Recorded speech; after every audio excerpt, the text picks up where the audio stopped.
Senhor que eu estivesse aqui com vocês hoje. Eu até disse para ele, meu bem, eu queria que você estivesse lá comigo, mas eu sei, também até prefiro que ele fique com as crianças, porque elas pedem muito que o pai fique com eles e geralmente toda noite ele precisa sair. Mas é um prazer estar com vocês. Eu tenho muita familiaridade aqui com as meninas da UMP, né? Minhas tulipas, minhas tulipinhas, que eu gosto de chamar. Aninha tem até ciúme lá em casa quando eu chamo vocês de tulipinhas. Ela, mamãe, que história é essa? Mas com os meninos, eu não tenho muita familiaridade. Quero logo dizer a vocês que eu fui autorizada pelo meu marido para estar aqui. Eu tenho um entendimento bem claro do que a Bíblia diz sobre mulher ensinando homens. Eu não sou pastora, nossa igreja não tem pastora e não entendemos que pastorado feminino é bíblico. Então, eu não estou aqui como pastora, estou aqui como uma irmã em Cristo que vem compartilhar um pouco com vocês sobre feminilidade bíblica. Tá? Então, eu queria que mais uma vez nós orássemos antes de começar nosso estudo.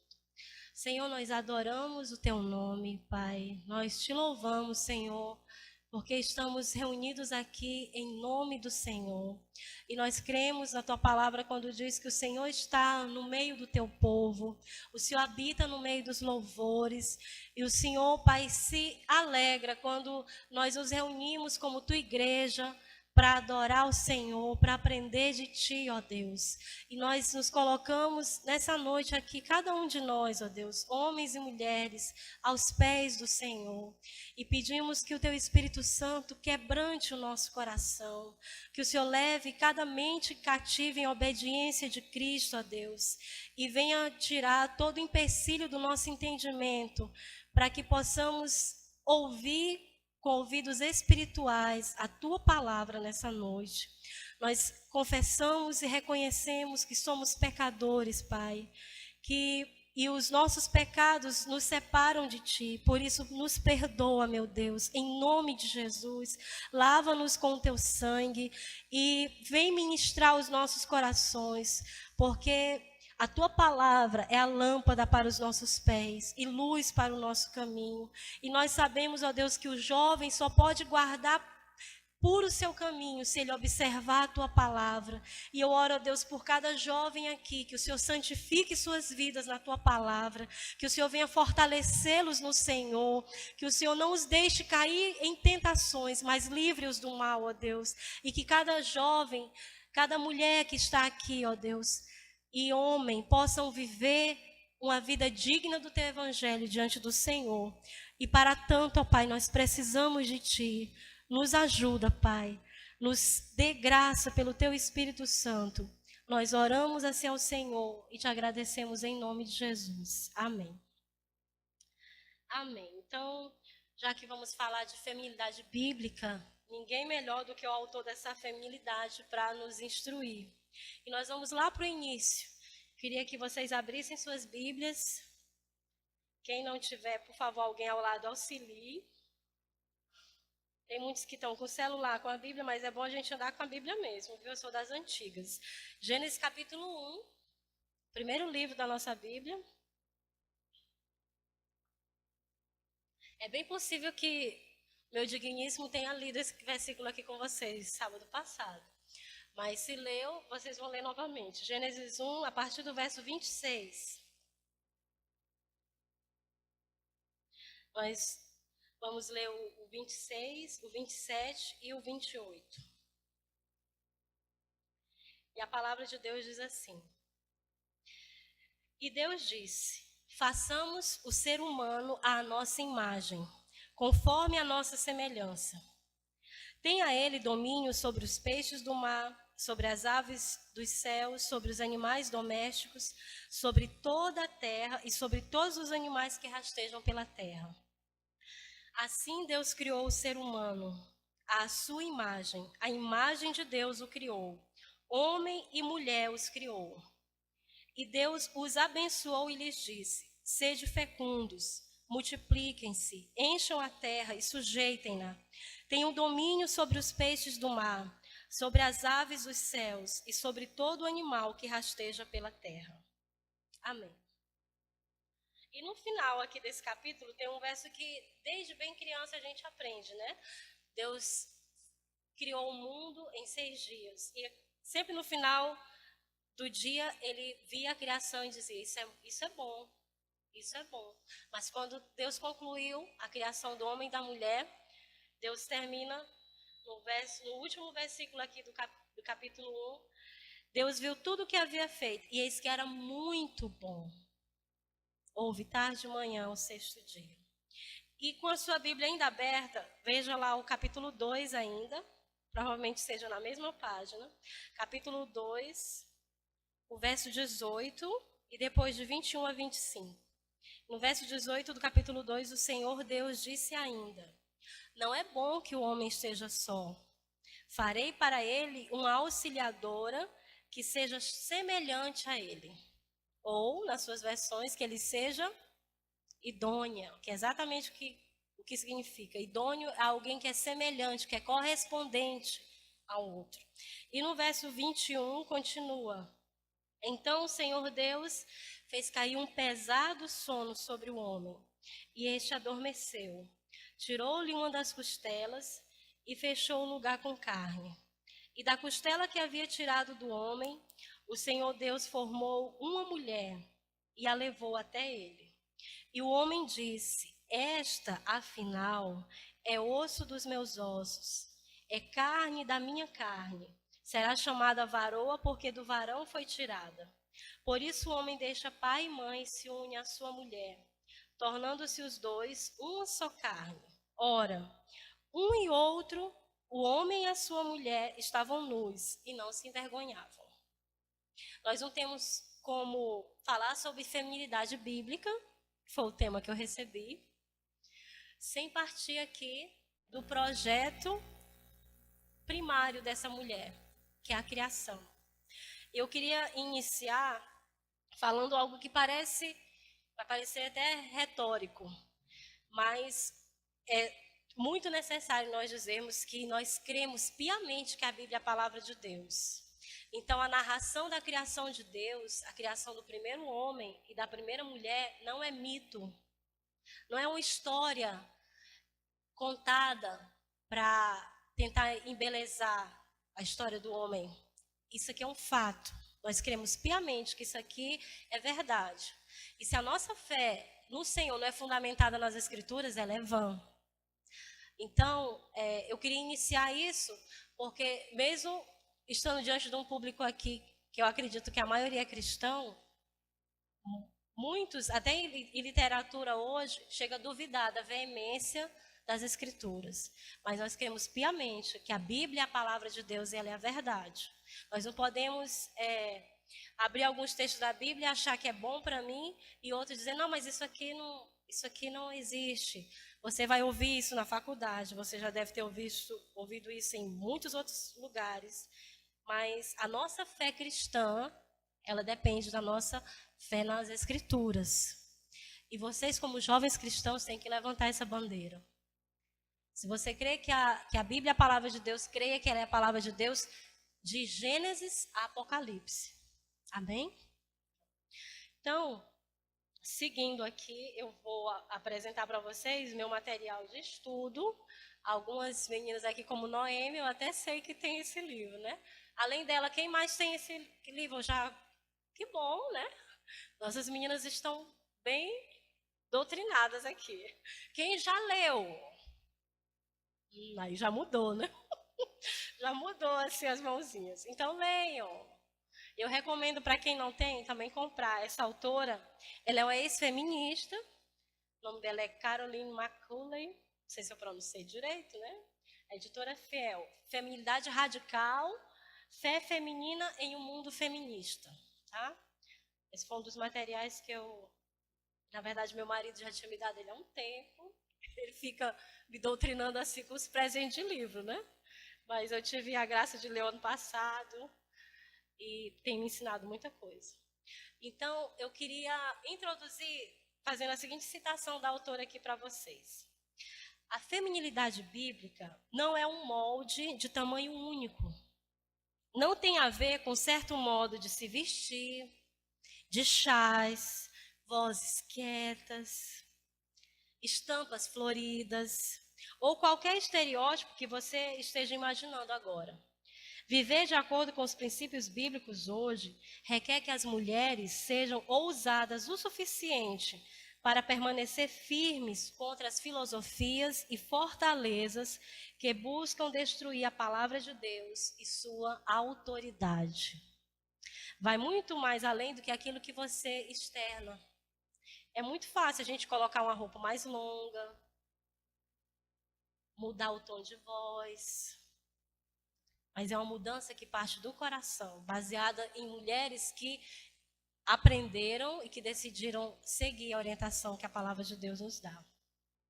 Mas se nós vamos falar sobre feminilidade, nós temos que buscar o Criador, o manual. Se você compra algum produto, vocês têm que ler o manual, né? Se você compra algum móvel, nós temos aqui um casal que está bem recém-casados, né? Coisa linda.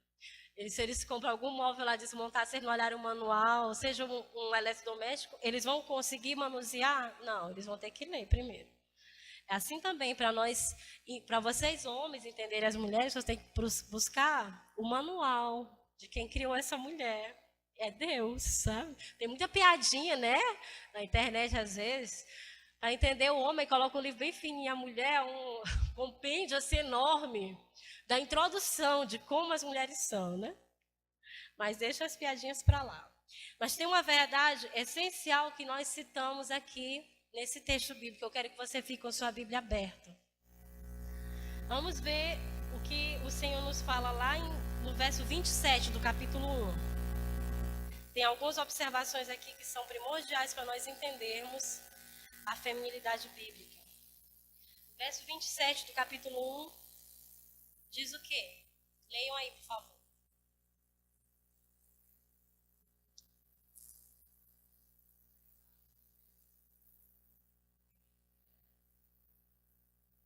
Muito bem. Deus fez homens e mulheres à sua imagem. Os dois sexos, eles diante de Deus são iguais em valor e dignidade. Nesse aspecto, nós somos iguais, homens e mulheres. Quando você vê aqui Deus citando, não está escrito assim: criou Deus o homem à sua imagem e a mulher à meia imagem. Está assim na sua Bíblia? Não. E você não vai encontrar isso em Bíblia nenhuma, a não ser que seja uma Bíblia apócrifa, né? Uma Bíblia herege. Mas nós fomos criados à imagem e semelhança de Deus, homem e mulher. Temos igual dignidade e valor diante do Senhor. E isso tem que ser a primeira verdade, não é ideia não, mas a primeira verdade que você tem que assimilar quando você pensa sobre feminilidade bíblica. E eu vou falar só sobre ela porque sobre masculinidade vocês já ouviram, mas é o mesmo princípio. Aqui é onde inicia a nossa criação. Esse aqui é o protótipo do Criador. E não existe homem e mulher fora desse quadro aqui. Porque nós só temos um Criador, que é o nosso Deus. Mas Ele nos criou, sim, com igual valor e dignidade, mas com papéis diferentes. Os nossos papéis são diferentes, a fim de realizar seus propósitos no reino de Deus. O homem tem um papel que vocês aprenderam aqui do sábado passado. Em outros momentos também, eu acredito que Laumárcio já deve ter falado com vocês, até mesmo aqui pregando na igreja aos domingos. Mas o meu papel como mulher e o seu papel, minha irmã, não é igual ao do homem. E nunca vai ser. Mas tem vários problemas que foi gerado entre as mulheres e os homens por causa disso aqui. Uma igualdade em todos os aspectos que em nenhum momento Deus estabeleceu e nem criou para ser. Os teólogos John Piper e Wayne Grudem, eles têm um livro sobre feminilidade. Inclusive, Márcio me lembrou que há uns anos, não sei se foi ano passado, se foi 2 anos atrás, a UPH distribuiu uma cópia desse livretinho para as mulheres. Eu não me recordo, mas ele disse que a gente recebeu. Então, E esses teólogos, eles têm o seguinte conceito sobre feminilidade bíblica. Na essência da feminilidade madura está uma disposição, escutem meninas, está uma disposição livre de afirmar, receber e nutrir a força e liderança de homens dignos, de maneira apropriados aos diferentes relacionamentos de uma mulher. Eu vou repetir. Na essência da feminilidade madura está uma disposição livre de afirmar, receber e nutrir a força e liderança de homens dignos, de maneira apropriadas aos diferentes relacionamentos de uma mulher. Deus nos criou com um propósito e nós não podemos fugir desse propósito. Vamos ver novamente o versículo que nós já lemos aqui no capítulo 2, o verso 18. O Senhor Deus disse ainda, aqui é o Senhor falando, não tem nem um dedinho do homem aqui, é Deus, né? Não é bom que o homem esteja só, farei para ele uma auxiliadora que ele seja idônea, que seja semelhante a ele, como diz a minha versão. Então, Deus nos criou para sermos auxiliadoras idôneas, correspondente. E isso aqui foi o plano e o propósito de Deus ao nos criar.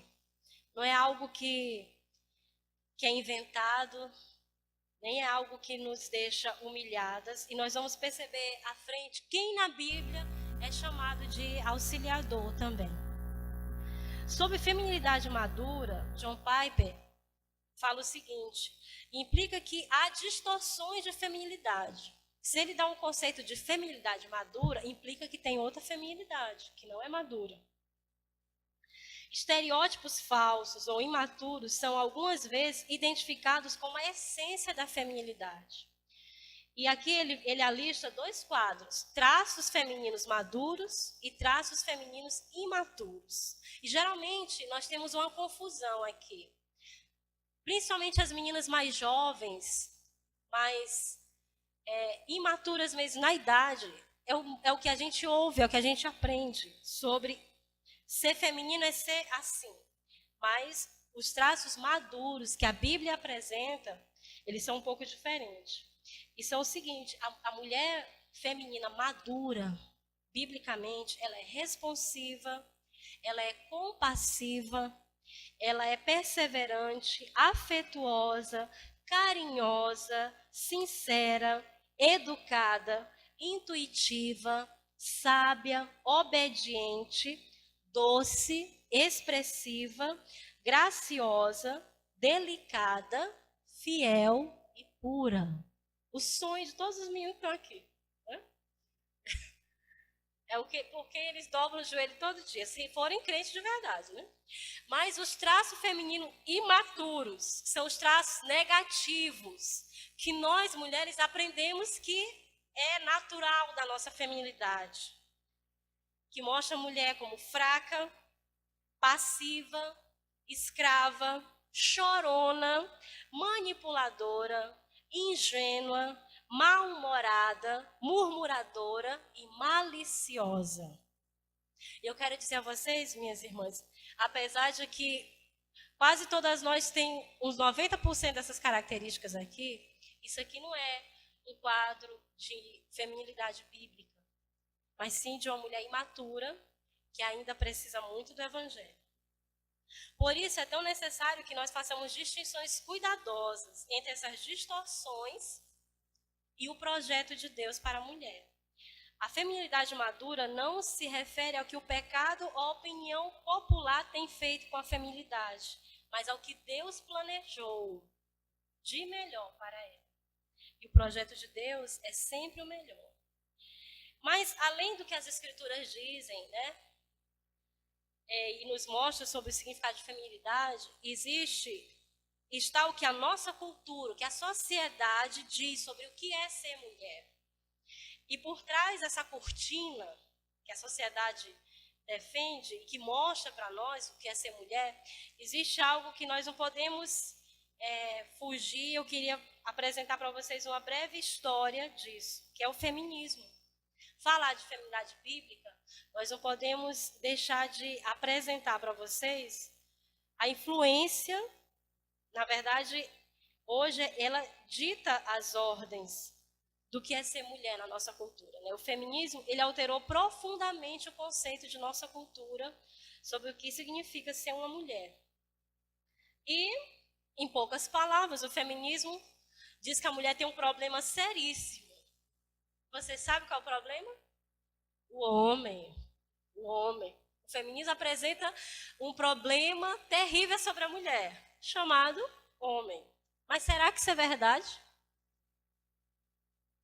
Apesar de que a maioria de vocês balança a cabeça, as atitudes que a maioria das mulheres tem prova que elas acreditam nisso.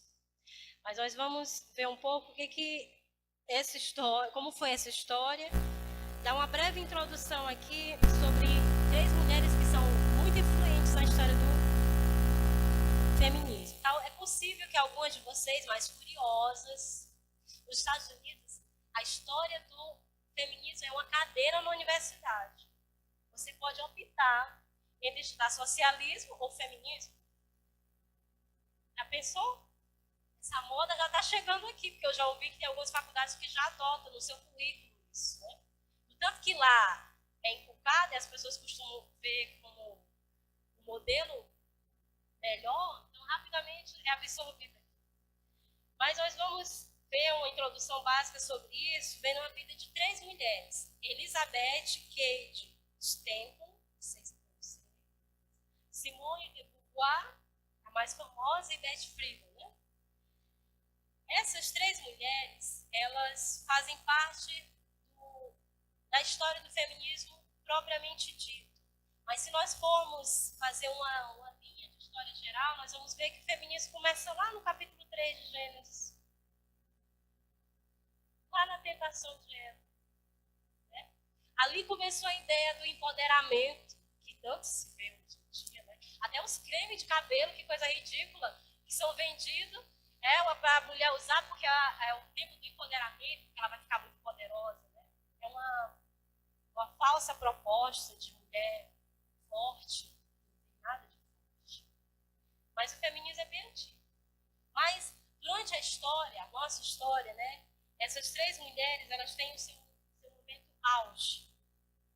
E uma distorção muito primária no feminismo, que ataca diretamente o cristianismo, é que há uma diferença entre querer restaurar os direitos da mulher, dados por Deus à mulher, e colocá-los acima do homem e de Deus. Porque se a mulher que defende o feminismo, ela acaba, no final, indo para essa linha. É muito mais, a bandeira do feminismo vai muito mais além do que defender os direitos da mulher. É colocar a mulher acima dos homens e acima de Deus. E na história do feminismo, ela se divide em 3 ondas. É a primeira onda com a Elizabeth, a segunda onda com a Beth com a Simone de Beauvoir e a Beth Friedan, e a terceira onda que alcança a nossa geração aqui. Nós vamos explicar um pouco. Essa primeira onda ocorreu em 1848, com a Convenção dos Direitos da Mulher, que se reuniu em Seneca Falls, em Nova York. É chamado o movimento do sufragismo, né, do sufrágio, onde foram 5 mulheres que se reuniram, incluindo essas ativistas, Elizabeth Stanton e a Lucretia Mott. E elas se reuniram para formular uma declaração dos sentimentos, que na verdade era em defesa de vários direitos à mulher, entre eles o principal era o direito ao voto. Nesse período aqui, a mulher não tinha direito ao voto, a mulher não tinha direito sobre suas próprias propriedades, sobre o seu salário. A mulher, se casada, ela não poderia fazer negócio nenhum, porque o nome dela não tinha nenhum valor. E a reforma que elas começaram a defender foi muito além desse espaço aqui, e atingiu até mesmo a religião, porque Elizabeth reivindicou até mesmo o direito de mulheres dirigirem a igreja. Então, a ideia de mulher pastora começou no feminismo e é muito mais antiga do que a gente pensa, apesar de que ela teve seu apogeu na década de 60. Mas se vocês forem estudar um pouquinho, a raiz está aqui. Então, elas produziram essa declaração dos sentimentos, que era moldada na Declaração de Independência dos Estados Unidos, que reclamava por igual tratamento para as mulheres. E essa declaração ela é considerada a semente do feminismo. E Elizabeth, como toda feminista, ela tinha uma visão deturpada sobre o papel da mulher na Bíblia. Eu vou citar para vocês aqui o pensamento dela sobre a mulher em relação como ela é apresentada na palavra de Deus. Ela diz o seguinte: a Bíblia ensina que a mulher trouxe o pecado e morte ao mundo, que ela iniciou a queda da raça, que ela foi acusada diante do trono de julgamento dos céus, processada, condenada e sentenciada. O matrimônio para ela deveria ser uma condição de escravidão, a maternidade um período de sofrimento e angústia, e em silêncio e sujeição, ela deveria fazer o papel de uma dependente da generosidade do homem para todas as suas necessidades materiais e para toda a informação que ela pudesse desejar quanto às questões vitais. Ela foi ordenada a perguntar ao seu marido em casa. Aqui está a posição da Bíblia quanto à mulher brevemente resumida. E não se espantem, meus irmãos, e principalmente vocês, meninas, esse pensamento aqui tão antigo de uma mulher de 1800 e pouco, ainda permaneceu no nosso meio. Infelizmente, algumas mulheres, até cristãs, ainda veem a mulher dessa forma. Ainda pensam que a Bíblia trata a mulher dessa forma. Mas isso aqui é uma falta de conhecimento. Porque a história mostra que quando a Bíblia é ensinada de forma correta, a condição feminina melhora. Eu vou mostrar para vocês 2 exemplos aqui, mas não são os únicos. A Reforma Protestante, que nós tanto ouvimos falar, nós comemoramos 500 anos da Reforma ano passado, fala-se muito dos homens da Reforma, né? Mas meninas, leiam sobre as mulheres da Reforma, é maravilhoso. Falar disso, eu tenho um livro com esse nome, As Mulheres da Reforma. Mais um pro meu marido, catequizando. Mas mostra o lindo relacionamento que os reformadores tinham com sua mulher. E a Reforma Protestante, ela afetou positivamente a condição das esposas, colocando o matrimônio sob o clamor da sola Escritura, ou seja, pela Escritura somente. Mesmo historiadores seculares admitem que poucas pessoas moldaram a instituição do casamento mais do que Martim Lutero. Sua oposição ao celibato obrigatório de sacerdotes levou às suas bem articuladas posições sobre o matrimônio e, em última análise, ao seu próprio casamento, em 1525. Ele, aos 42 anos, casou-se com uma ex-freira de 25 anos. Lindo. Podem sonhar, meninas, que é romântico. E juntos se tornaram pais de 6 filhos. Quando Lutero e outros protestantes examinaram as Escrituras, eles exaltaram o casamento de companheirismo acima e contra todos os tradicionais ganhos financeiros da época, né, que os casamentos eram mais para alianças políticas ou ganhos financeiros. E ainda vem a história dos puritanos. Vocês deviam estudar muito sobre isso, é maravilhoso. Né? No livro A História da Esposa, oferece um breve resumo sobre o legado protestante. Voltando às palavras de Gênesis, protestantes ingleses levaram bastante a sério a declaração de Deus: não é bom que o homem esteja só. E que a esposa deveria ser um auxiliador ao lado dele. Lado a lado, 2 almas cristãs eram encorajadas a compartilhar os prazeres e deveres desta terra, à medida que eles simultaneamente percorrem cada um o seu caminho, passo a passo, para a vida eterna. E entre os prazeres que os protestantes reconheceram e permitiram, estavam os prazeres do sexo marital. Os puritanos, em particular, a atual visão popular de que eles eram hipócritas e inibidos, viam a relação sexual habitual como necessária para um casamento duradouro. Então, se você olha para a história do cristianismo, para Esses momentos aqui foram apogeus, tanto a Reforma Protestante como os puritanos, foi um período de avivamento, tanto na Inglaterra quanto na Nova Inglaterra, nos Estados Unidos.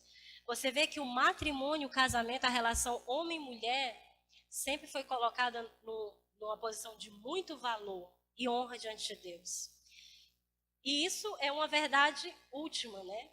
É essencial e maravilhoso quando você pode compartilhar sua vida cristã ao lado de alguém que ama você e que você ama também. E os dois juntos ajudarem-se mutuamente a servirem a Deus.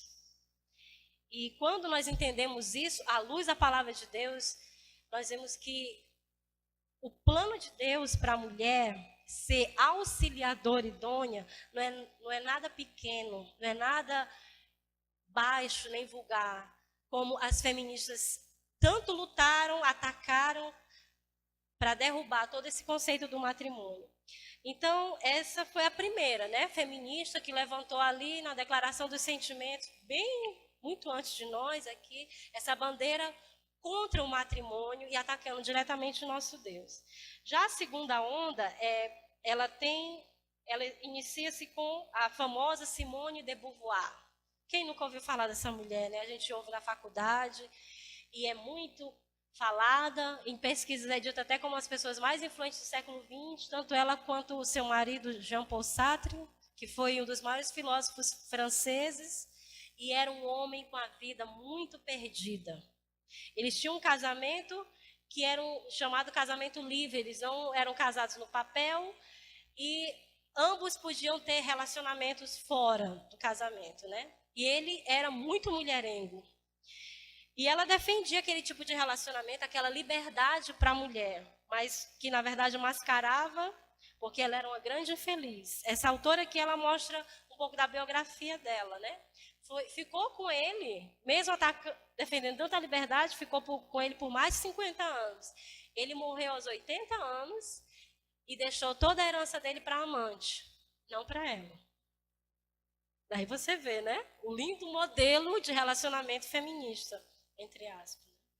Mas Simone de Beauvoir faz parte da segunda onda do feminismo. Ela e Betty Friedan, ela escreve seu famoso livro Segundo Sexo, em 1949, que foi um estudo compreensivo da condição secundária das mulheres ao longo da história.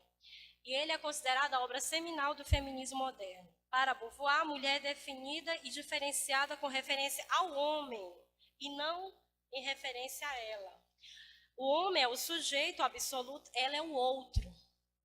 Para Beauvoir, as mulheres foram aprisionadas ao papel de esposa, mãe e amante. Portanto, ela defendia que todas as formas de socialismo, ao separar a mulher da família, favorecem a sua libertação. O livro dela em si, ele chega ao seu apogeu a partir de Betty Friedan, quando ela escreve o seu livro. E se a gente vê essa citação aqui no livro, é com a outra autora, ela escreve o livro O Segundo Sexo. É como se ela compilasse as ideias de Betty Friedan e aumentasse um pouco. E ela escreve o livro O Segundo Sexo, que foi publicado em inglês em 1953. E a partir do material dela é que ela vai divulgar nos Estados Unidos as ideias da Simone. Betty Friedan o ecoou em sua publicação em 1963 com A Mística Feminina, onde ela fala do problema que não tem nome, né? A mística feminina, onde ela diz que criaram um estereótipo de mulher, um modelo que é uma mística, onde a mulher tem que se encaixar nele como aquela esposa feliz, a mãe feliz, mas que na verdade ela é anulada, ela não vive seus sonhos. E assim, mais uma vez, elas atacam a família, mostrando que esse modelo de mulher, de esposa, que vive ao lado de um homem, que segue esse homem, é um modelo ultrapassado, fracassado, infeliz e reticência, né? Então, essa é a primeira e a segunda onda. E qual é a terceira onda, então, né? A terceira onda começa a partir da década de 90. É o que vem até os nossos dias, que na verdade é um resultado disso, de todos esses movimentos que o feminismo levantou pelos direitos da mulher. Enquanto elas lutavam por maior liberdade para a mulher, atacando o casamento, já a terceira onda, que é a geração que vocês vivem, apesar de dizer, puxa, mas nós estamos em 2018, mas nós estamos colhendo essas influências. E ela é vista principalmente na cultura pop, nos vídeos de mulheres sedutoras, corpos malhados. A cultura vulgar é evidenciada por jovens que nessa época começaram a usar camisetas da Playboy, com o coelhinho da Playboy, que às vezes a gente até ainda vê algumas por aí, né? Mas que já perderam um pouco o sentido, que explodiu na década de 90, né? Academias com aula de polidense, e entre outras coisas mais, que mostra hoje que a mulher, que é verdadeiramente feminina, é aquela mulher que é ousada, aquela mulher que é dona de si, aquela mulher que conquista os homens, que acha que tem um homem na mão porque ela se veste de forma que se insinua, que essa coisa de esperar o cortejo do homem vir até ela, isso é coisa do passado. Nós vivemos a era do empoderamento feminino, a mulher que tem que ir, a mulher que tem que atacar. Se antes o homem traía e tinha mais de um namorado, hoje, para a mulher moderna, ela também pode ter vários namorados. A mulher também pode trair o seu esposo no casamento. São esses pensamentos que você vê em filmes, que você começa a assistir uma novela, onde começa um relacionamento, o marido e mulher é sempre o casal chato, né? Aí logo aparece um amante ou um amante que é muito melhor. E todo o enredo é para você torcer para que aquele casamento chato acabe, né? E a amante fique lá, ou o amante. Muitas com pensamento até dizer, puxa, foi até bom aquela traição, porque assim você se livrou daquele casamento que estava te atrapalhando. E tantos pensamentos mais que rapidamente são absorvidos na nossa geração, que como mulher você pode até dizer, mas eu não concordo com isso, eu nunca pensei assim. Mas assiste filmes e torce por eles, mesmo tendo esse tipo de personagem. Canta as músicas que falam disso, né? Quanta música, não pensa nele não, pensa em mim, olha para mim. Isso é adultério, gente. Isso é traição. Esse é o pensamento, esse é o resultado das ideias feministas que as pessoas tão facilmente defendem, aplaudem e consentem, né? Mas que não tem nada a ver com a visão de Deus para a feminilidade, para o propósito que Ele nos criou. Então, meninas, não pense que você está poderosa vestindo uma roupa sedutora. Não pense que você está poderosa mostrando as suas pernas e chamando a atenção porque você ficou malhando, está aqueles 6 meses na academia, né? Então tem que mostrar os músculos ali que você conseguiu. Isso não é ser poderosa, isso é ser vulgar. Guarde sua beleza para o seu marido. Primeiramente, guarde para Deus. Porque Deus não nos criou para sermos exposição numa vitrine. A mulher que acha que ela é poderosa, porque quando ela chega, ela chama atenção, ela está com a visão bem distorcida do para que Deus a criou. Não foi para isso. Deus nos criou para glorificá-lo.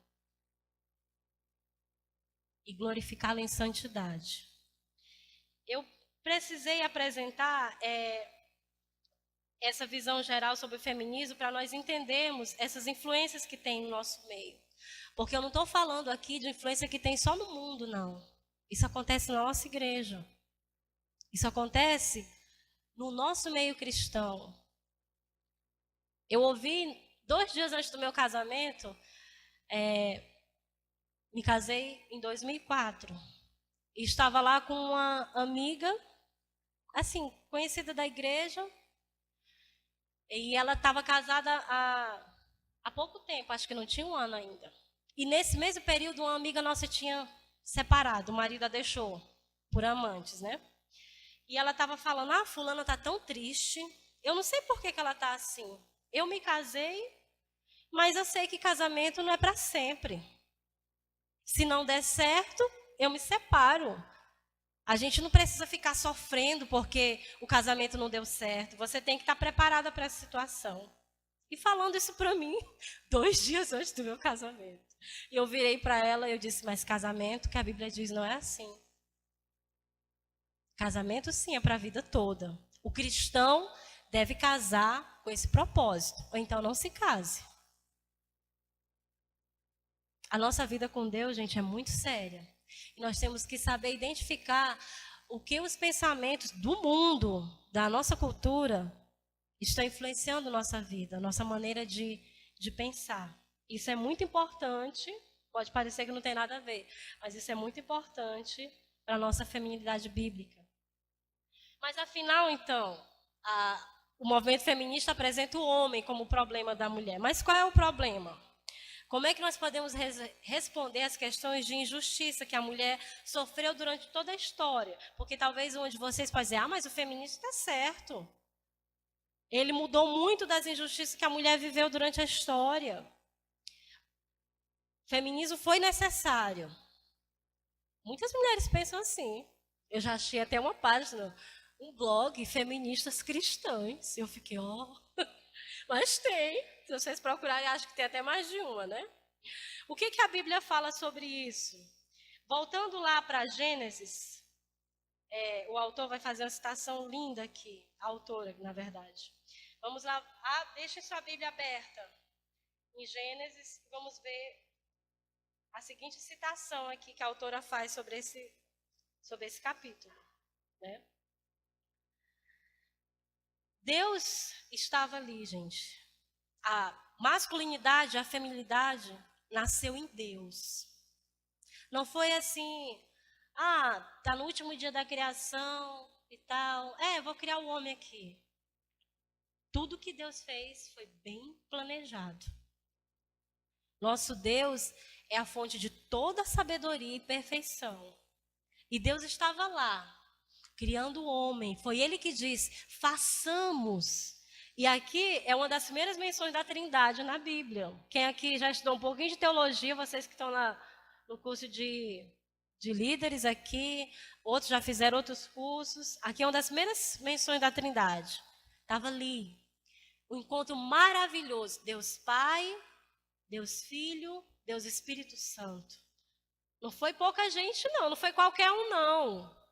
Foi o Senhor do universo, Deus Todo-Poderoso que disse, façamos o homem à nossa imagem, conforme a nossa semelhança. Era Deus ali presente.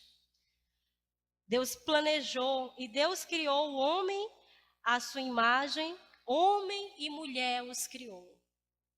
A masculinidade e feminilidade são ideia e criação de Deus. Há algo que reflete Deus em cada sexo. Isso é maravilhoso. Você carrega a imagem de Deus. Você que está em Cristo, que é nova criatura. Porque fora de Cristo, a imagem de Deus ela é deformada no homem. Não pense como uma pessoa que não tem comunhão com Deus, tem a imagem de Deus ali retratada na sua vida. Ela não tem, porque o pecado deforma isso em nós. Mas a Bíblia diz que nós em Cristo somos nova criatura.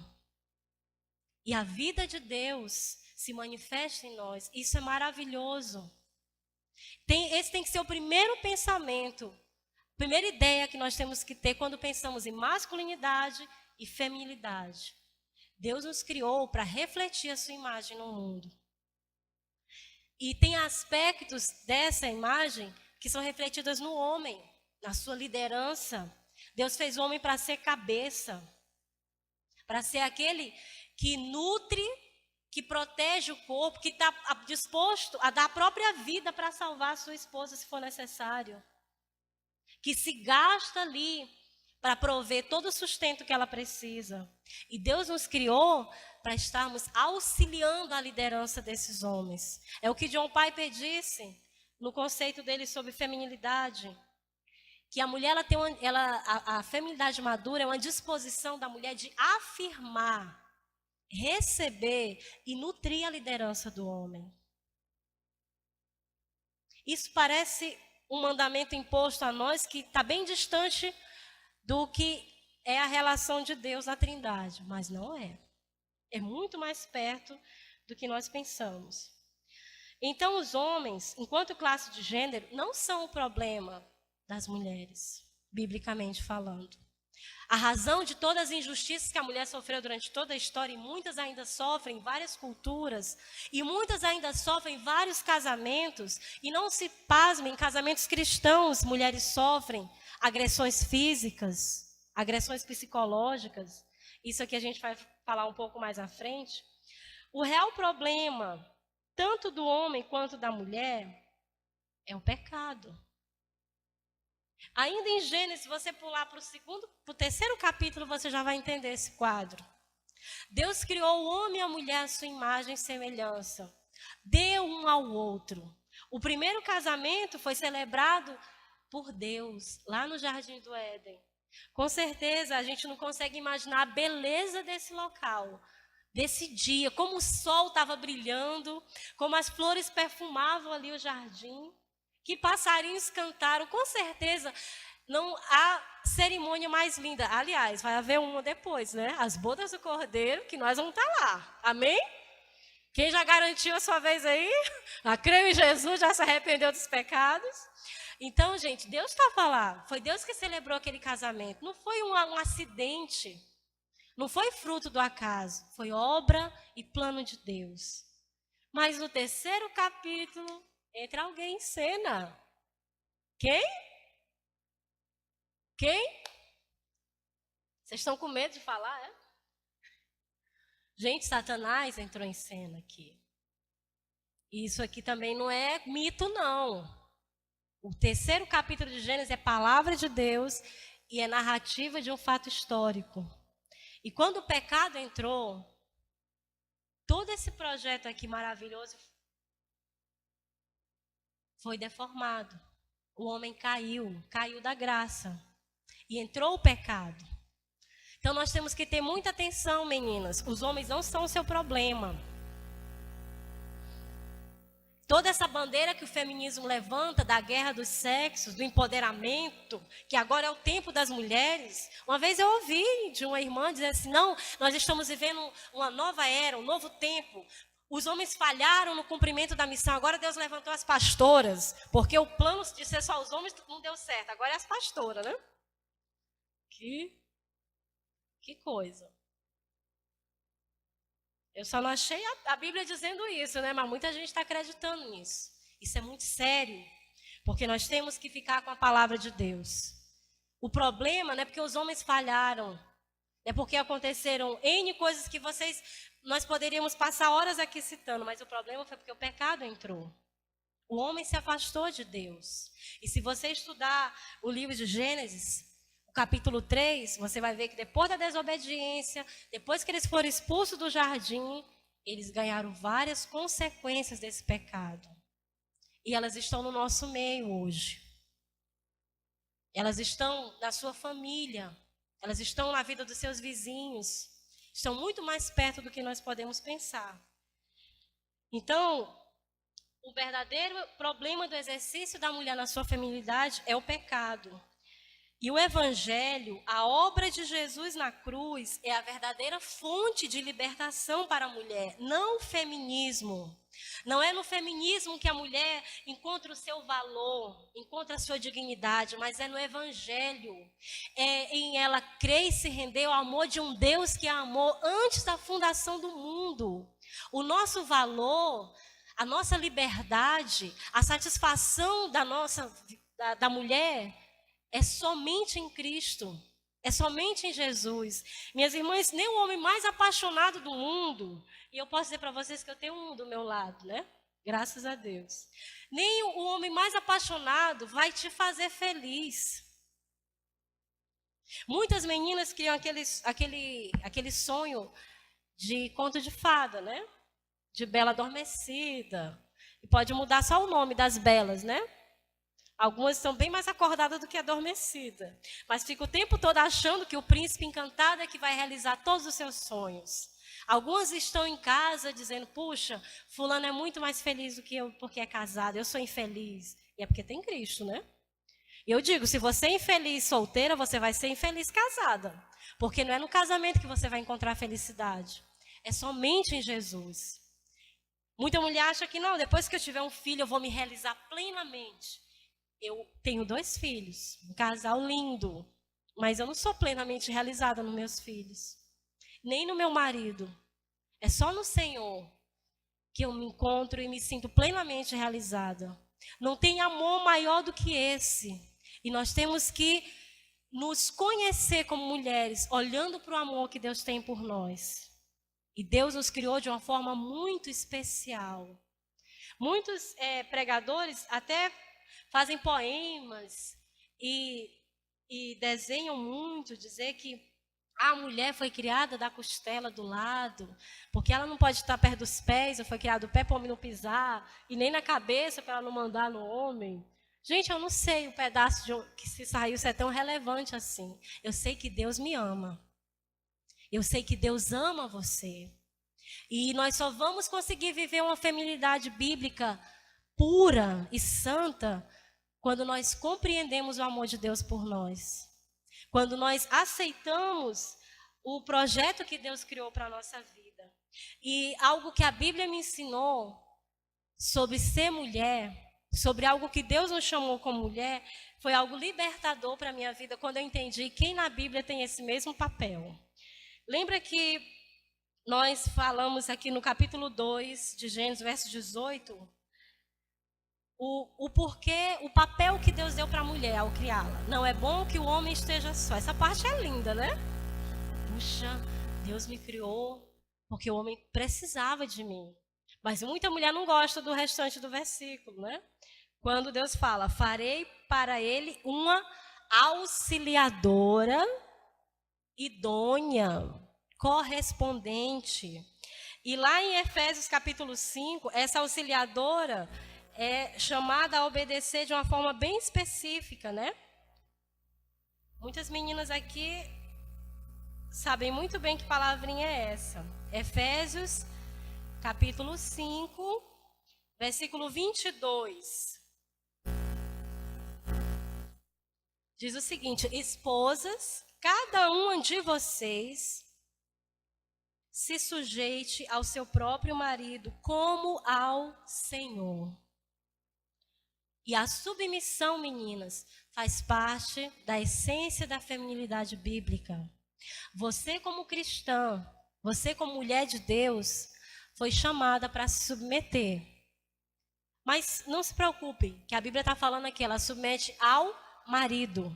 Então, se você é solteira, você não tem que submeter ao seu namorado, não. Cuidado. Se você é solteira, você não tem que submeter aos seus amigos, não. O nosso papel ao lado dos homens, enquanto mulher, é um. Enquanto esposa, é outro. Entenderam? Atenção para isso. Agora vocês, nós olhamos sempre a submissão aqui na relação entre homem e mulher, e isso choca muito, né? Quando eu era adolescente, uma vez eu vi uma amiga minha dizer na escola, puxa, essa parte aqui, Paulo estava muito equivocado quando escreveu esses versículos. Paulo era um tirano, e ela, criada na igreja, né, começou a falar isso, estava uma roda de meninas e começou a escalar em Paulo lá, né? E eu já ouvi isso de muitas mulheres, não foi só na minha adolescência, não. Mas eu queria mostrar para vocês que a submissão, ela faz parte da Trindade. Vocês sabiam disso? Vocês sabiam disso? Que a submissão, ela está presente na relação que existe entre a Trindade, entre o Pai, o Filho e o Espírito Santo. Isso é algo que a gente ouve pouco, até na igreja. Mas isso é algo que a Bíblia diz em muitos momentos. E foi algo que, meninas, eu quero dizer a vocês aqui especificamente, isso foi libertador para o meu coração. Eu vou fazer uma citação aqui, que o Wayne Grudem cita num livro dele sobre a Trindade. Esse Grudem, quem fez teologia, quem faz teologia, a gente, não é, Rafael? A gente estuda muito sobre o Wayne Grudem, ele é um teólogo, ele escreveu Teologia Sistemática e outros livros também, mas ele também escreve acerca de casamento. E falando aqui sobre a Trindade, ele diz o seguinte: A Escritura nunca diz que o Filho envia o Pai para o mundo. Vocês já viram algum versículo na Bíblia? O Filho enviou o Pai para o mundo? Não. Ou que o Espírito Santo envia o Pai e o Filho ao mundo. Ou que o Pai obedece aos mandamentos do Filho e do Espírito Santo. A Bíblia nunca diz isso. Nunca a Escritura diz que o Filho nos predestinou para sermos conforme a imagem do Pai. Quem foi que nos predestinou? O Pai, para sermos conforme a imagem do Filho. O papel de planejar, direcionar, enviar e comandar o Filho pertence ao Pai somente. Na Trindade, Deus Pai é o cabeça. O Pai tem eternamente um papel de liderança, uma autoridade para iniciar, direcionar, que o Filho não tem. Semelhantemente, o Espírito Santo é sujeito tanto ao Pai quanto ao Filho. E tem ainda um papel diferente na criação e na obra da salvação.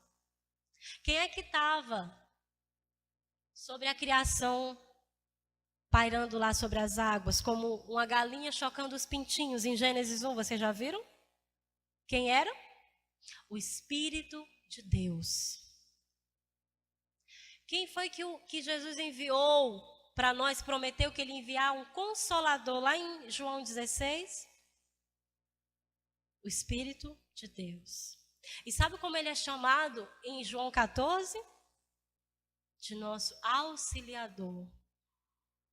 Meninas, é a mesma palavra que aparece aqui em Gênesis 2, verso 18.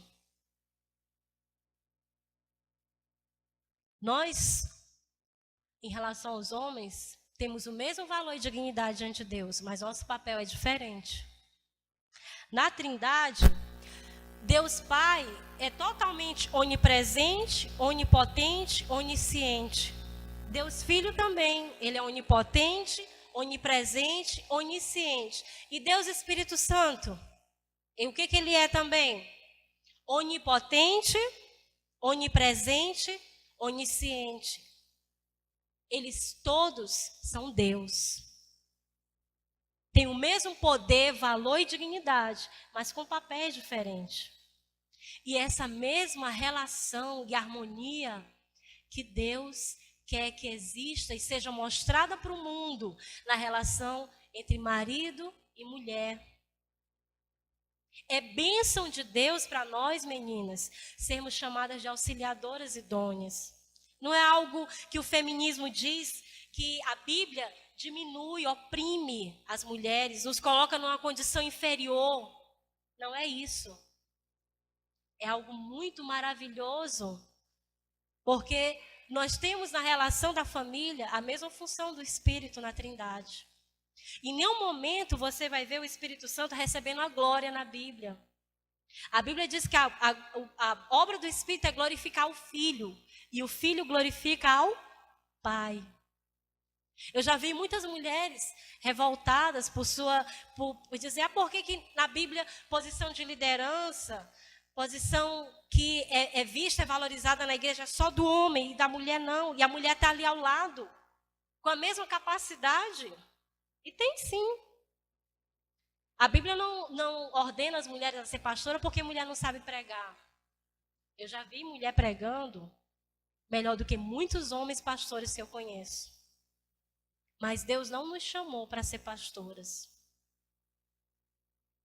Deus não coloca a mulher para ser auxiliadora do homem porque ela não tem capacidade de liderar. Mas esse não foi o papel que Deus nos deu. E a mulher, ela pode muito bem exercer com muita dignidade o seu papel de feminilidade, honrando a Deus. Mas tem alguns princípios que, principalmente aqui em Efésios, nós precisamos atentar sobre o que submissão é e o que ela não é. A submissão, ela é um ato de imitação a Deus como filhos amados. Se nós olharmos o capítulo 5 de Efésios, eu queria agora que você ficasse com sua Bíblia aberta, nós já vamos concluir. Me desculpem, porque eu falo demais, mas estamos perto de concluir. Efésios 5 começa com um mandamento. Portanto, sejam imitadores de Deus como filhos amados. Vivam em amor, como também Cristo nos amou e se entregou por nós como oferta e sacrifício de aroma agradável a Deus. Aqui, esse capítulo começa com essa ordem para toda a igreja. Portanto, sejam imitadores de Deus como filhos amados. Todos nós somos chamados para vivermos uma vida cristã com muitos cuidados. Ou seja, tendo muito temor da maneira que nós vivemos. De viver nesse mundo caído, cheio de pessoas que odeiam a Deus, porque a Bíblia chama de inimigos de Deus, que vivem num mundo como se Deus não existisse e que se revoltam contra tudo, toda lei referente a Deus, inclusive contra o casamento. E nesse mundo caído, nós devemos viver como imitadores de Deus, como filhos amados. Como também Cristo nos amou e se entregou por nós como oferta e sacrifício de aroma agradável a Deus. E todo o restante desse capítulo vai dizer como eu e você pode viver como esse filho amado que imita a Deus. E como é que nós, como mulheres cristãs, somos chamadas a viver como imitadores de Deus. A continuação do capítulo vai dizer, lá no verso 21, sujeitem-se uns aos outros no temor de Cristo, esposas, que cada uma de vocês se sujeite a seu próprio marido como ao Senhor. E ele vai dizer, porque o marido é o cabeça da esposa, como também Cristo é o cabeça da igreja, sendo ele próprio o salvador do corpo. Como, porém, a igreja está sujeita a Cristo, assim também a esposa se sujeite em tudo ao seu próprio marido. É assim que nós vamos viver como imitadores de Deus. Nós, mulheres, meninas. Às vezes nós ficamos em casa orando, Senhor, me mostra a tua vontade para a minha vida. Ó Deus, qual é a tua vontade para a minha vida? Quem não já orou assim? Atire a primeira pedra. Todos nós cristãos, nós buscamos a vontade de Deus, pois está aqui a vontade de Deus para as mulheres. Está aqui como você pode buscar a viver de forma que agrada ao Senhor como uma filha amada. Viver como imitadores de Deus, cumprindo esse papel. As esposas são chamadas a submeter a seus maridos, porque essa é uma expressão de adoração ao Senhor. E vejam aqui, sejam submissas, sujeitas ao seu próprio marido, como ao Senhor. E a última partezinha muda toda a nossa atitude para entender o que é a submissão. A submissão, minha irmã, é um ato de adoração a Deus. É um mandamento que você segue por amor ao Senhor. Aqui não está condicionado a dizer, sujeita a seu marido, se ele for um bom marido. Até mesmo se ele for um crente fiel. Porque se você ler 1 Pedro 3, você vai ver a orientação de mulher se submetendo ao marido não crente. Orando por ele e ganhando ele não com as palavras, no muito falar, mas no silêncio, em oração, com espírito dócil e manso, que é agradável a Deus. A submissão também não pode ser algo imposta pelos homens, rapazes. Não pense que o homem ele vai obrigar a mulher a submeter a ele. Em nenhum momento aqui a Bíblia está falando isso. A submissão, a mulher tem que dar ao marido como ao Senhor. Entendendo que assim como a igreja está sujeita a Cristo, assim a mulher se sujeita ao marido. Mas é um ato da comunhão dela com Deus. Maridos que são casados com mulheres que não são submissas, e tem muitos. Porque, meninas, eu digo a vocês, nossa natureza não é submissa nem um pouco. Todo mandamento que você vê a Bíblia dizendo para você cumprir, é porque o seu coração exatamente vai fazer o contrário. Nós não nascemos mansinhas e submissas. Não é porque você creu em Jesus que agora você é uma super crente. Agora, o teu namorado está do seu lado, vendo você falando com ele mansinho. E você parece aquela cordeirinha mais mansa do mundo. Mas não se iluda, meninos. Nenhuma menina é cordeirinha mansa. Não existe isso. Não se iluda com o jeitinho dela. Às vezes até manipulador de te tratar, a voz fica mais manhosa, né? Tem menina que quer falar igual neném com o namorado. Gente, por favor. Isso é manipulação. É só um nome que tem para isso, é manipulação. Deus nos manda nos submeter porque você e eu não somos submissas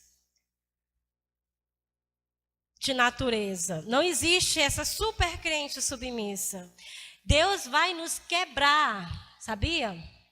Nós somos moldadas, como fala lá em Oséias, na fornalha da aflição. São nas lutas, nas tribulações que Deus quebra a nossa crista. Mas não são vocês, rapazes. Muito homem distorce isso aqui e age de forma grosseira, autoritária, exigindo da mulher uma submissão. Que quem dispõe o coração dela é Deus. É Deus. Isso é algo que é de dentro para fora, não é de fora para dentro.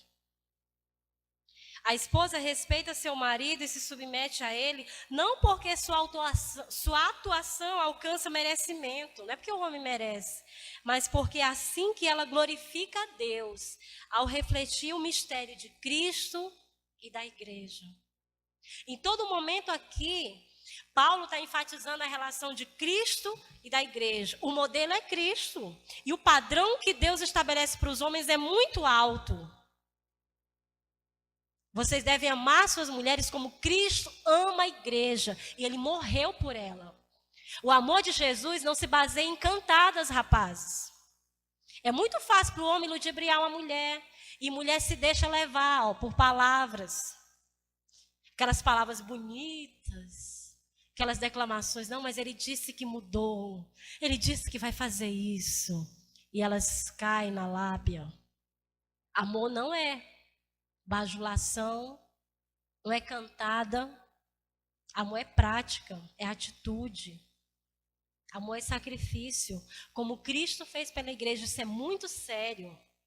O que Deus cobra do homem é liderar, as pancadas vêm primeiro sobre a cabeça. Eva foi enganada, mas Deus chegou para Adão, porque foi a ele que Deus deu a responsabilidade de cuidar da esposa, de ser pastor na vida dela. E Jesus, ele se sacrifica para santificar a sua igreja, para apresentá-la diante de Deus pura e sem ruga, sem mácula. Isso não acontece com palavrinhas bonitinhas. Cuidado, meninos. Porque a masculinidade bíblica é muito séria. E nós temos que buscá-la em Deus. Mas ela não é impossível, não é inacessível. Essa feminilidade bíblica aqui é gerada em corações de mulheres convertidas ao Senhor.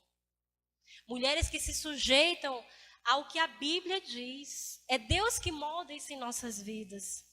Isso não nasce em nós. E não é fácil para ninguém. A mulher ela é chamada por Deus para estar ao lado do homem como um auxiliador idôneo, porque ele precisa dessa mulher para afirmar a sua liderança. Aqui no conceito do John Piper, ele diz que a feminidade madura está em uma disposição livre de afirmar, receber e nutrir a força da liderança dos homens. Eu já vi muitas irmãs aqui, eu dei aula na SAF durante 3 anos. E durante 1 ano e meio nós trabalhamos o livro Feminilidade, Verdadeira Feminilidade, da Nancy, que é a mesma autora do livro Mentiras que as Mulheres Acreditam. E eu via muitas irmãs dizer assim, puxa, mas como é que eu vou me submeter a um homem que não é líder? E se o homem não é líder em casa? E não se espante, isso traz muito mais conflito em casamentos cristãos do que vocês pensam. Não pense que porque as pessoas frequentam a igreja, eles vivem esse modelo cristão aqui, de relacionamento entre homem e mulher. Mas não é porque nós estamos cercados de exemplos ruins que você vai dizer, então isso não funciona. Porque é isso que Deus quer para nós, foi para isso que Deus te chamou. Você foi chamada por Cristo para ser imitadora de Deus no seu casamento, vivendo esse papel aqui. Porque Deus não nos chamou para ser liderança. Infelizmente, muitas famílias, a mulher que tem sido cabeça. E muitas irmãs dizem para mim, mas se o homem não toma atitude, eu tenho que tomar. Mas nós fomos chamadas por Deus para afirmar essa liderança. E para isso, Deus nos capacita, irmãs, com discernimento, com sabedoria, aquela chamada intuição feminina, que Deus nos dá sim, às vezes uma perspicácia para perceber as coisas que os homens não conseguem ver.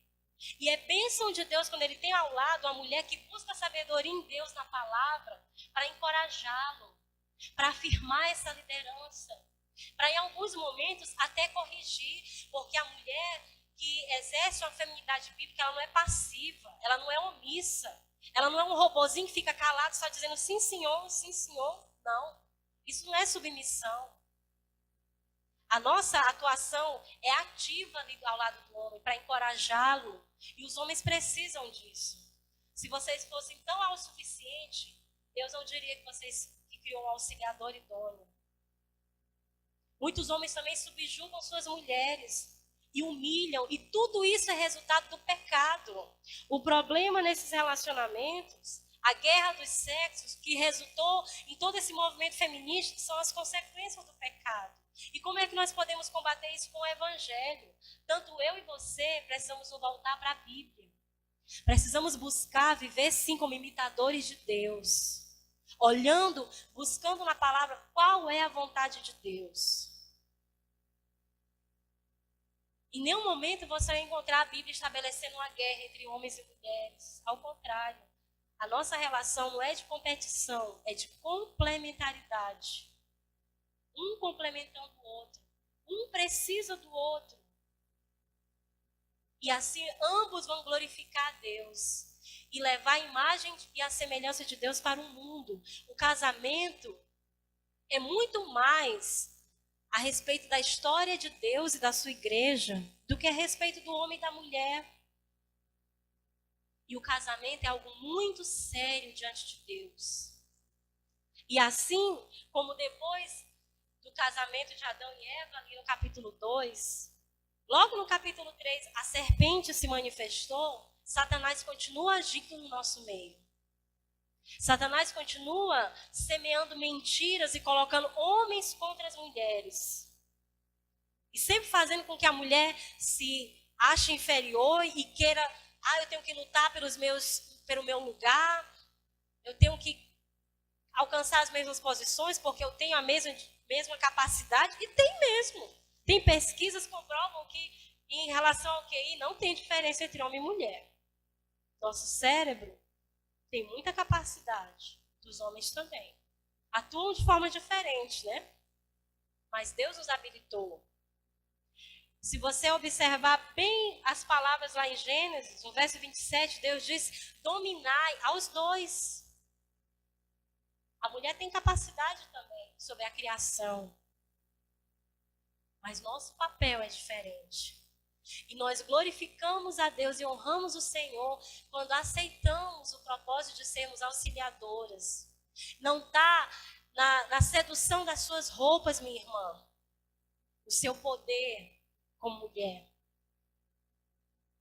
Não adote esse modelo feminino dessa mulher mundana que tem adentrado em nossas igrejas. Não pense que agora é o momento de você atacar os homens, você que tem que se insinuar. Não pense que é um modelo de uma mulher que alcançou sua liberdade porque ela teve vários homens antes do casamento. Nada disso tem valor. E nada disso é verdade. É bênção e graça de Deus. Como diz em Hebreus,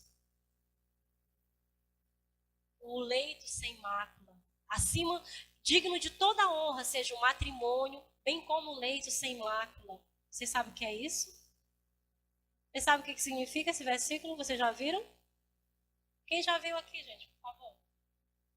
Noemi já viu, né? Vamos lá abrir em Hebreus, porque alguns acharam assim, ficaram meio com cara de paisagem. Eu acho que é Hebreus capítulo 12. Digno de toda honra seja o matrimônio, bem como o leito sem mácula. Deixa eu só buscar aqui, porque eu lembrei desse versículo agora, eu não tinha anotado ele.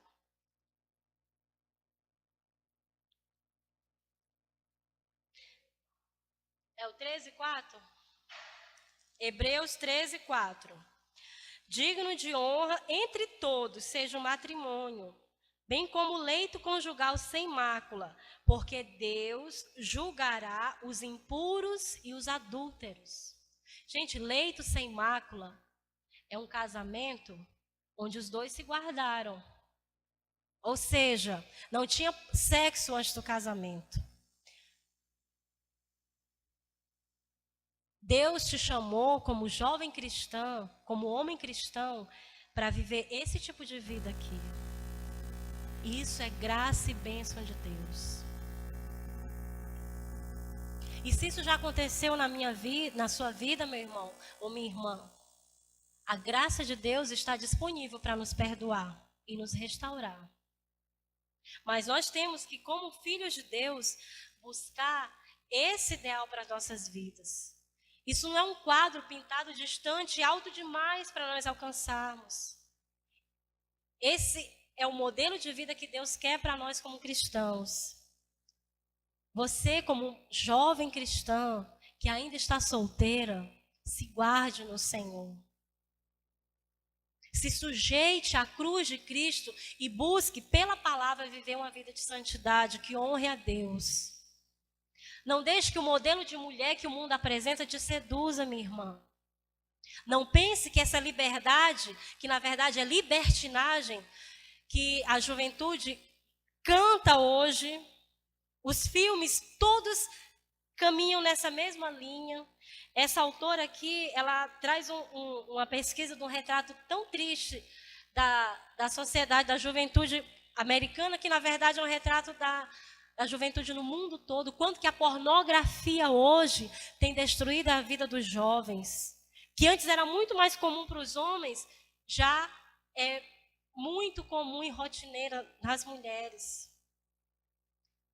E essa ideia de que a mulher tem que buscar sua liberdade a qualquer preço já chegou a seus níveis mais absurdos. Hoje, lá nos Estados Unidos, eu não sei precisar isso no Brasil porque eu não fiz essa pesquisa, mas os divórcios, mais de 50% quem toma iniciativa é a mulher, não é o homem.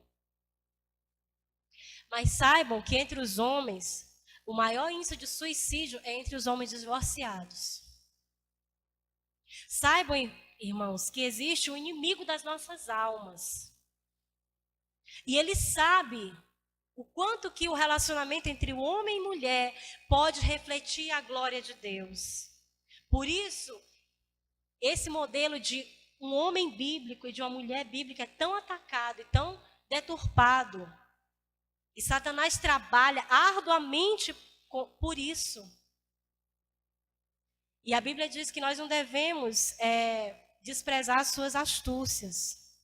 Ele anda ao nosso derredor, como um leão rugindo, procurando alguém para devorar. E nós damos espaço na nossa vida, como fala em Efésios, não deis lugar ao diabo. Quando nós acatamos suas mentiras e repetimos o comportamento de pecado que o mundo repete. Por isso, meninas, vamos nos voltar para a Bíblia. E rapazes, procurem estudar a Bíblia.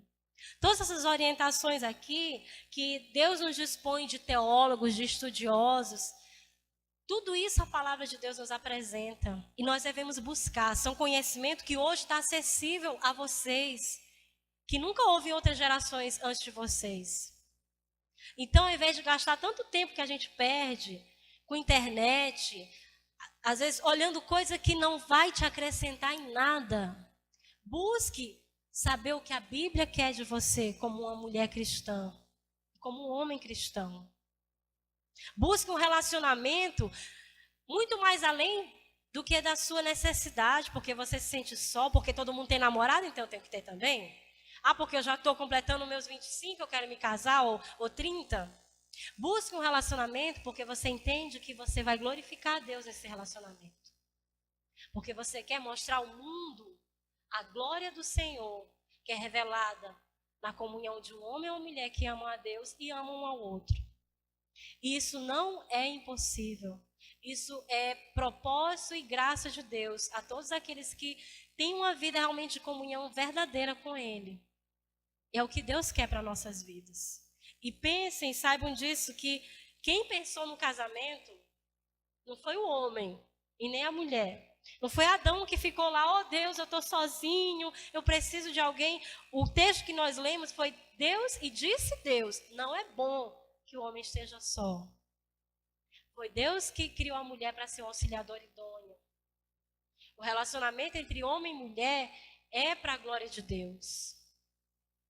E você que ainda é solteira, você que ainda é solteiro, busque uma pessoa, uma companheira para você, um companheiro no Senhor.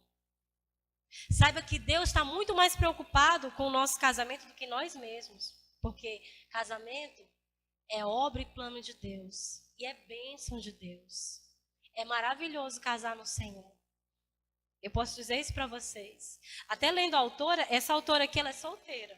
Calculando assim a data que o livro foi escrito, e o que ela mostra, que ela deve ter mais ou menos uns 55 anos. Mas ela aconselha casais. Falando de algo que ela crê, que é o que ela aprendeu na Bíblia, mas que ela ainda não experimentou. Mas ela aprendeu e amadureceu pela palavra de Deus. Que nós também podemos aprender e amadurecer. Eu tenho a graça de Deus de ser casada com um homem que ama a Deus e que eu sei que me ama também. E é muito melhor crescer com o Senhor junto ao lado de quem a gente ama. Alguém que compartilha a mesma fé, que crê no mesmo Deus. Por isso, busquem no Senhor o casamento para vocês. Casem no Senhor. Não entrem nessa de, ele é um bom rapaz ou ela é uma boa moça. Não é crente ainda, mas é uma ótima pessoa. Não caiam nesse engano. Esperem no Senhor. Ele tem o melhor para os seus filhos. Amém? Espero que Deus possa ter falado ao coração de vocês, assim como Ele falou muito comigo quando eu estava fazendo esse estudo. Que Deus nos abençoe.